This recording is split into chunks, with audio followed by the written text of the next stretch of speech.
We hold close to us that which touches our lives. The small things, the details, the minute shades of the physical and emotional, all bundle up to form the fabric of our lives. Beauty and complexity are embedded in simplicity, and from there touch and inspire the whole of humanity. We come into contact every day with something that has shaped our history. We touch it, feel it, use it every moment. In fact, it is our second skin. The question is, how familiar are we with it? Cotton, a blessing conferred by nature upon humanity, has been with us for more than 7,000 years. It marks a vital step in the evolution of mankind. Following the discovery of fire, the invention of the wheel, the practice of agriculture, the discovery and utilization of cotton stands as a milestone in the history of mankind. Historians have traced the use of cotton and found cotton fabric dating back to around 5000 BC in various parts of the world that include the Indus Valley Civilization, Mexico, and along the Nile River in Egypt. By 800 AD, Arab merchants introduced cotton in Europe, and Columbus came across fields of cotton growing in the Bahamas when he first discovered America in 1492. By the early 1500s, cotton had become a luxurious commodity and was in great demand. There are 4 unique species of cotton, and each one has been domesticated over many centuries. The cotton species native to Central America, Caribbean and southern Florida regions is known as Gossypium hirsutum and is classified under upland cotton. Gossypium barbadense, native to tropical South America, is famous as extra long staple cotton. A variety of tree cotton native to India and Pakistan, known as Gossypium arboreum, Gossypium herbaceum, also known as Levant cotton, a native species of southern Africa and the Arabian Peninsula, account for the majority of the modern-day cotton production since the 1900s. Cotton fibers appear naturally in different shades of pink, brown and green apart from white.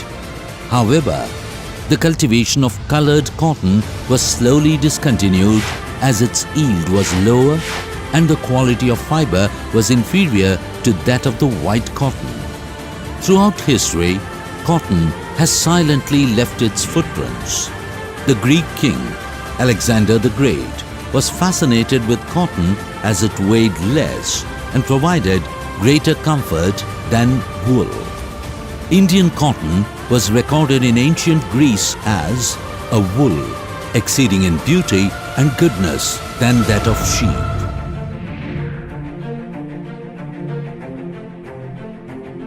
During the Industrial Revolution, water power was broadly used to spin cotton into yarn. Following technological advancements and the introduction of steam-powered plants along with the modern cotton gin by Eli Whitney, in 1793 in America, the ginning process was drastically sped up. This resulted in the demand for higher output of raw cotton, which in turn led to the increase in the practice of slave cultivation. We are well aware that cotton is used in products that range from something as common as everyday garments to something as simple as earbuds, and is extensively used in the medical field. Cottonseed oil is used to make edibles that require a longer shelf life and additionally enhanced the taste of food.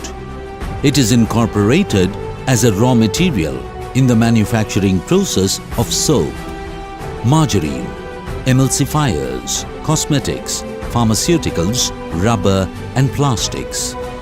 People found new avenues and scope for cotton.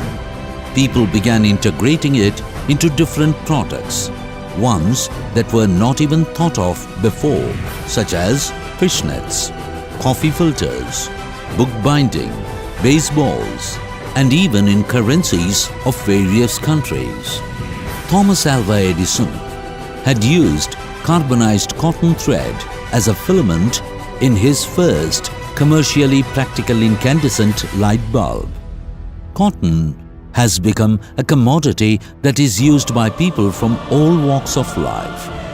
Cotton becomes a sacred thread to the Hindus, portrays modesty to Muslims, and is used as wick in the candles by Christians to signify purity and the light of the Almighty. Cotton accompanies us from morning till night, from birth to death. Cotton textiles became one of the most sought-after commodities during the medieval era, and within the turn of the century established itself as king among cash crops. India controlled 22.6% of the total world GDP during the 1700s, when it was producing the world's most sought-after cotton yarn and textile in enormous quantities. Many nations were trading in gold and silver in exchange of cotton. The wealth of Indian cotton attracted the British, and the double-edged sword, called the Industrial Revolution, galvanized the British Empire, but systematically broke the Indian cotton enterprise and destroyed the lives of millions of Indian weavers and artisans. The British carried out heinous acts to prevent the Indians from producing textile by destroying their looms and in many cases severing the thumbs of the weavers. By 1947, with the nation drained of wealth, its world GDP drastically spiraled down to a mere 2%. Cotton is king. Without cotton, the British Empire would have toppled. It extorted raw cotton from India, shipped it to England, and manufactured cotton clothes and sold the same back to the Indians at a steeper price, but lesser than the domestic available price. This had an adverse effect on the local weavers and farmers of India and put them out of business. The nation realized that its independence lay in the maximum possible use of homemade goods and instigated the Swadeshi movement in 1905. This movement had a powerful impact and increased the number of small-scale village enterprises that propelled the production of khadi. Till today, the national flag of India is made up of khadi. Cotton has stood as a symbol of the Indian independence movement and self-reliance. The dawn of the early 19th century witnessed India venture onto new grounds, and in 1818, at Fort Gloucester near Calcutta, the first textile mill was established. Success came only in the 1850s, when a well-seasoned Parsi cotton merchant established the cotton textile industry in Bombay that boosted cotton trade with foreign nations. Following suit, in 1861, Ahmedabad's first cotton mill was established and matched the success of the Bombay cotton industry. By the end of the 19th century, more than 178 cotton textile mills were successfully set up and running nationwide. Cotton had become the lifeline of major cities in India. To mitigate the adverse effects of famine and the partition of India and Pakistan on cotton production and quality, a Grow More Cotton program was launched in 1950 by the government with a view to increase the acreage under cotton and to raise the productivity.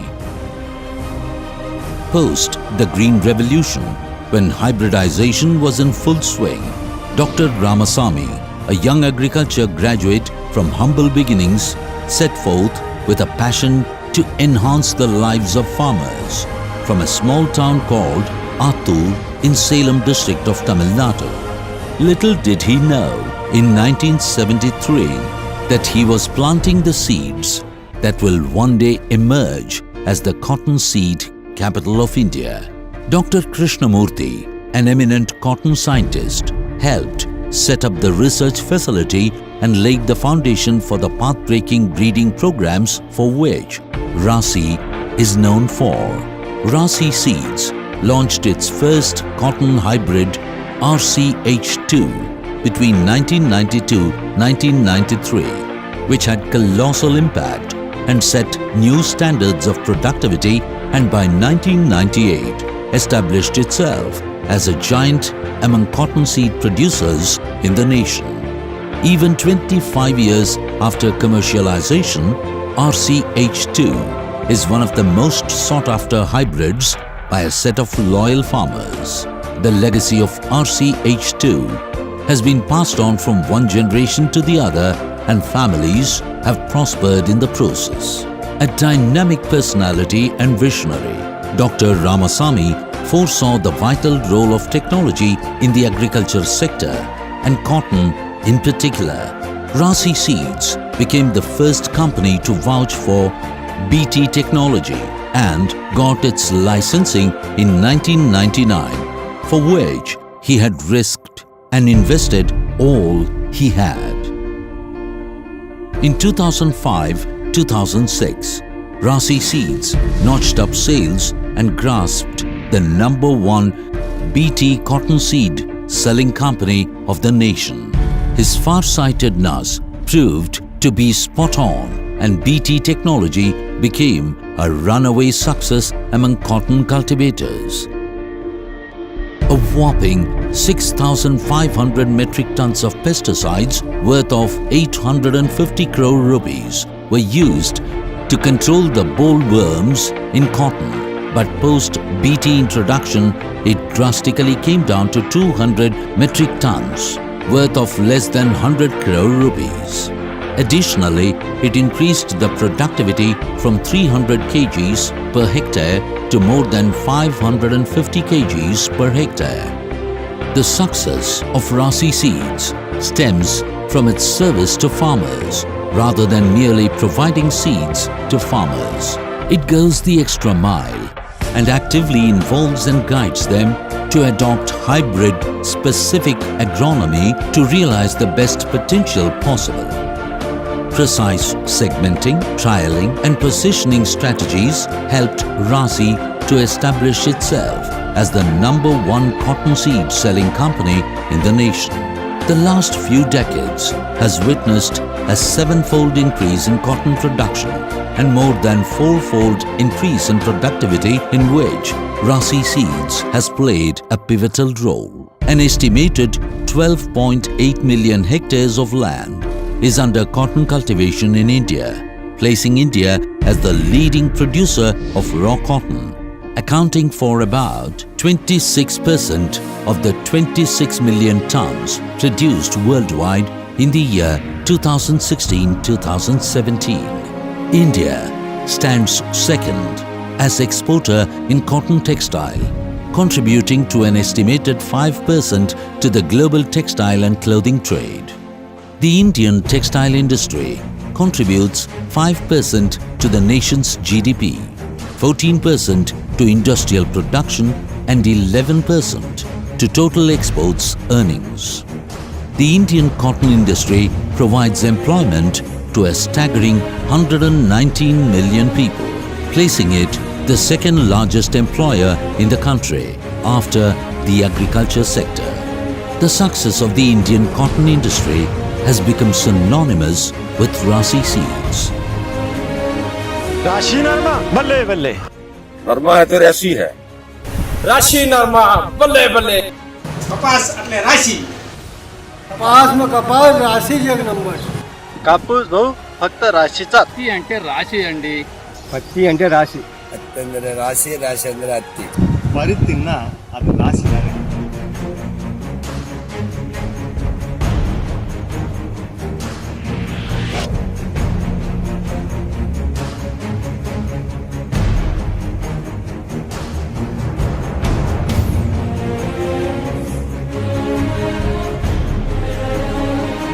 The man behind a million smiles. The Cotton King.